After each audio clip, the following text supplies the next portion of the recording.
149,000 miles, just under 150,000. It's kind of clunky and not intuitive to use.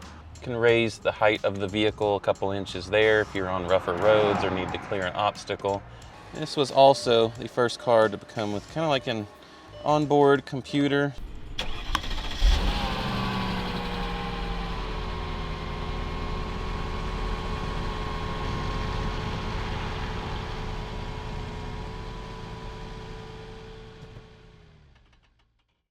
Hey everyone, welcome back to DC Motorworks. My name's Cameron, and today I've got in front of me this 2002 Mercedes S430.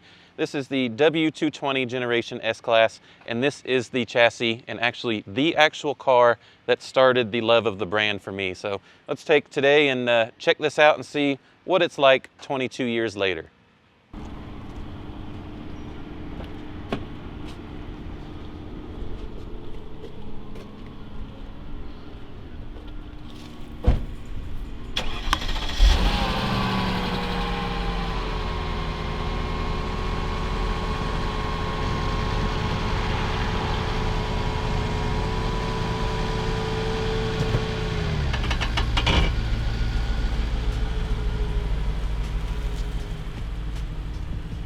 So here we are, it's lunchtime here. You may hear my tummy rumbling in the background, so we're gonna go grab some lunch, and perfect opportunity to see what the S-Class is like 22 years later. Got a few things going on. This has let's see, 149,000 miles, just under 150,000. We've got some warning lights. We've got an airbag light warning. We've got a ABS warning. We've got some warning messages. We got a mirror turn signal that's out on that mirror. You can hear it flashing fast there. We've got an Airmatic warning, which is, thankfully it's all pumped up and happy. So what I think that maybe is one of the body acceleration sensors. They were kind of troublesome on these early W220s, which would be 2000 to 2002, and then the facelift in 2003. But this is an early one, which you can immediately tell by one of the novel things here, which is the command system, which is spelled with one M. It's I forget the acronym for it, but it is like cockpit operating management something. I forget, but maybe we can pop that up in the screen. But that debuted in the W220 S-Class, and this is the first generation of it. So it is one of the first cars that had one of these screens that is actually more than just like a small display of what we're used to in older radios. It's kind of clunky and not intuitive to use, but back in 2002, you have to think this is the very first in-car navigation, or very early on. And you see, you don't get a volume scroller. You have to just kind of keep mashing the button, or you can use the one on the steering wheel. Works a lot better. But it's just nostalgic at this point. Just this old screen, and you have to use this old. It's not touchscreen, obviously, but all you get is a little scroller here. And I remember this being super neat. It gets to whir out of the way to, oh, we've actually got a tape in here. Pet Shop Boys Remix. Don't know what that is. Don't know that I want to find out what it is, but we have a tape in there. You can see the little display whirs away there. It kind of tucks it away. Unfortunately, we do not have AC today on this 82-degree day. You can see because it is lit up here with the AC off button. Nothing I can do about that, and that is a way that Mercedes told you that there is an issue with the Freon level on these older cars. But this car also debuted what I said earlier, the Airmatic system. So you can raise the height of the vehicle a couple inches there if you're on rougher roads or need to clear an obstacle. You have adaptive damping, so you have comfort, and then 2 stages of sport.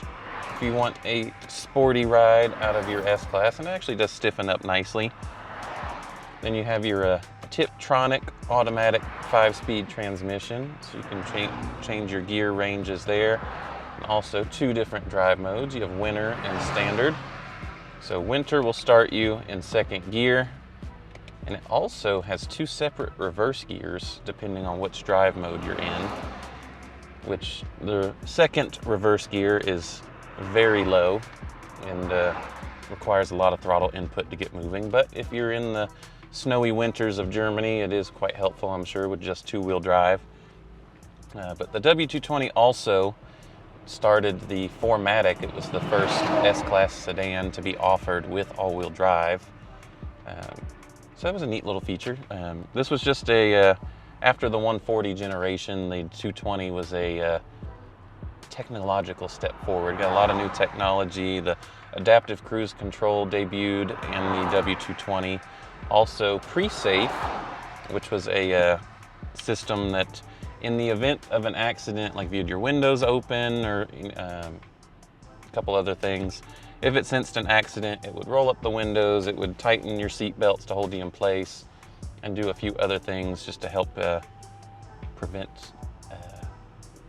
what would you call it? Prevent injury in the case of an accident. And that actually was tested in this vehicle, because when it was 6 months old, less than 6 months old, they were T-boned on that passenger side of the car, and everyone was okay, obviously, but it did what it was supposed to do. And I remember it taking, I think, at least 6 months for them to get the car back, because if you look here, we have double paned glass. You can get a quick shot over there without knocking off our GoPro. You can see the two pieces of glass there, and it only broke the outer piece of the glass. So a little bit of extra protection there, as well as the main reason is for noise. It insulates noise better having two pieces of glass, and there is actually a vacuum in between the two pieces. So some super neat stuff. So you can imagine back in 2002, I would have been 8 years old at the time, just how technologically advanced this car was. Although now, you know, it doesn't seem as much. It kind of seems normal in comparison to today's S-Class. It kind of seems like a C or an E-Class almost, but it still rides great, and it's super quiet and comfortable. So you can see here we're riding along comfortably, you know, 40-ish miles an hour. You can also see our nice, this was the debut of the, I forget what they call it, like electroluminescent gauge cluster with the floating needles, you can see. So it was just super neat over 20 years ago to have all this kind of technology in one of these cars. But in all this time later, it's still quieter than a lot of modern, less expensive cars. So you get a lot for your money, although that's why a lot of people call this the S-Classes. They call it the spin class, is because they can be a little daunting in the maintenance department. I know these early Airmatic suspensions, and even till today, the Airmatic suspensions can be pretty pricey to keep going, but it does provide you a very nice, comfortable ride. And when you get to look down the hood at the pointed star, because the S-Class to this day has a hood star or hood ornament, which a lot of cars do not have anymore. It used to be very popular many, many moons ago, but the S-Class is one that still carries it to this day. And it makes you feel super special to look down and see that at the edge of your hood. It's kind of like a target sight of all the cars in front of you. This does have the smallest engine offered in the 220 chassis. This is a 430. In the US, it was the smallest engine option, but you still got the long wheelbase because this was offered in short wheelbase as well. In Europe and other markets, they get a lot more options than we do here. But it's 275-ish horsepower, and it's enough to still do 130, 140 miles an hour. You know, I think it'll still do 155, I think is the top speed. US cars are unfortunately limited to 130 because of the tire speed rating. And these will get 23, 24 miles to the gallon, even all that time ago. Kind of makes you wonder why fuel economy hasn't improved much from then, with their direct injection and small 4-cylinder engines and so forth, that you can still get mid 20 miles to the gallon out of a V8, you know, with single overhead cams, no variable valve timing. They're super simple, even though it's kind of funny. You talk to the guys that remember these when they were new, and to them they were pretty high tech in this newfangled technology that was daunting to work on.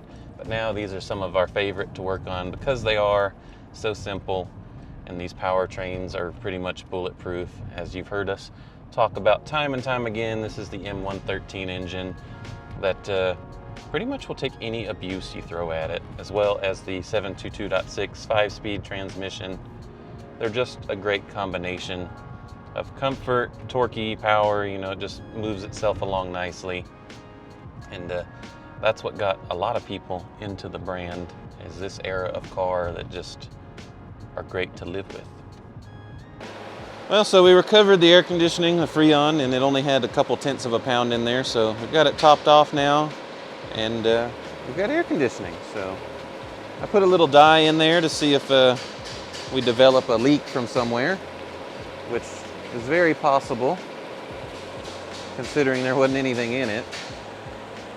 But next we're going to see, we're just going to do a quick test, see what our Airmatic code is, and hopefully we can have a quick fix for that as well. So we'll let that run for a minute while I get the AC machine shut down.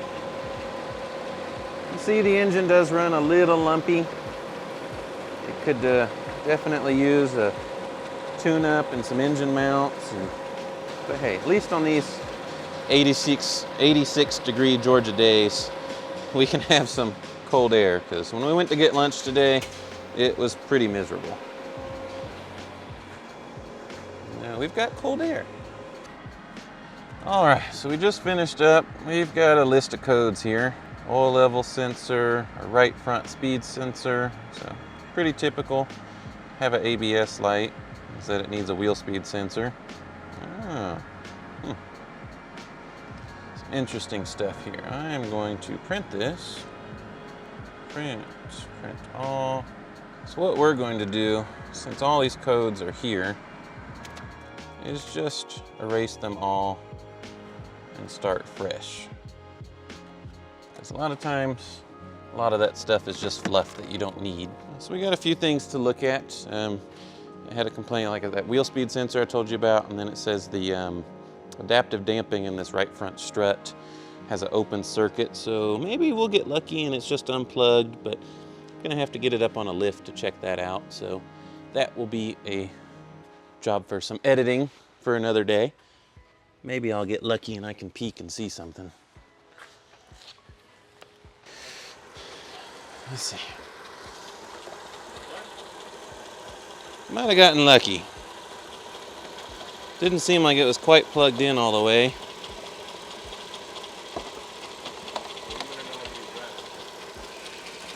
Yeah, we can see if the code cleared.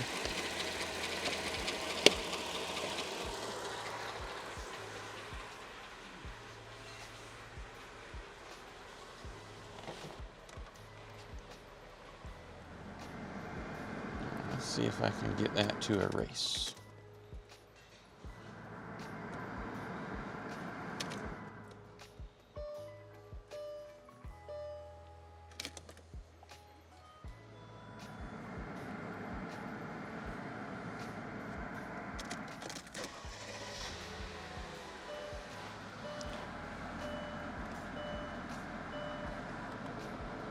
I think we may have gotten lucky.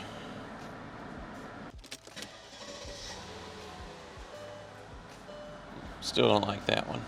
So you can get a nice profile shot of the 220 S-Class. That is one of my favorite parts about this car. So coming from the big, square, oversized W140 chassis, which maybe we'll throw a picture in here, this car was smaller dimensionally, but had more interior room, and just has an overall sleeker look. You know, they totally changed their design language on the 220 chassis, and especially with a AMG body kit like this S65 we have in the background, I think it is one of the best looking S-Classes of the modern era. Because of course, an early one from the early 70s or something like that is a beautiful car. But we've got our soft closed doors, so you know, you don't have to slam the door. This also is the first car to come out with adaptive cruise control from Mercedes' lineup. And then you had some of these that were equipped with the full power trunk, where it would close and open fully automated. It was actually hydraulically controlled. You also had parking sensors front and rear. That was an option. So like I said, this one's a 430 that doesn't have a whole lot of options. This was the first S-Class to get ventilated seats as well. and just packed with all kinds of technology. But if you want just the simple one, this is kind of the roots of the range. You see, it's amazing to see that the soft closed doors work after all this time. And a neat feature with this particular 430 is it's equipped with, like, I guess you call it the interior package. I'm not sure how they called it back then, but it has the ventilated seats here. And it also has the full air bladder and massaging seats, or multi-contour as they would call them. Super common on these early 220s, these lower plastics would break. Usually they're just completely disintegrated, but that one is just that one, so not in too bad a shape. And also, not even the B-pillar here is very worn. Usually from sliding in and out, this cloth material has been worn through on most of them, but not on this one. So it's in fairly good shape for 150,000 miles. And if you pop inside here, this was also the first car to come with kind of like an onboard computer, so to speak. You know, you get your center display screen, which is oh so common in cars nowadays, that has all of your vehicle information, which after a minute here, it will let me clear that its A service has been due for about 2 years. So you get a digital speedometer, you can check your oil level, you know, you get your radio screen, your navigation, which will show your like current heading and directions and so forth. You get your fuel range, you get your system messages, which we have a few on this car. And you get all your different settings. So you got the automatic folding mirrors. The mirrors will drop in reverse. Automatic door locks, how you want to search the radio stations. You can change your time on your light delays, your locator lighting, how you want your automatic lights to work. You can change your units. You can change your language. So there's all kind of options that was all debuted in this car. I mean, 2000 when it came out, or 2002 when I was around this car, it was all the car at the time. So super special and super cool to see it all these many years later. So that kind of gives you the rundown on this S430 after all these years. So as you can see, we're sweating pretty bad in there. So I'll probably, before we leave today, go ahead and pop it in and see what's going on with the air conditioning. But look forward to the next video where we'll put this in the shop and see everything that's wrong with this S430 after 150,000 miles.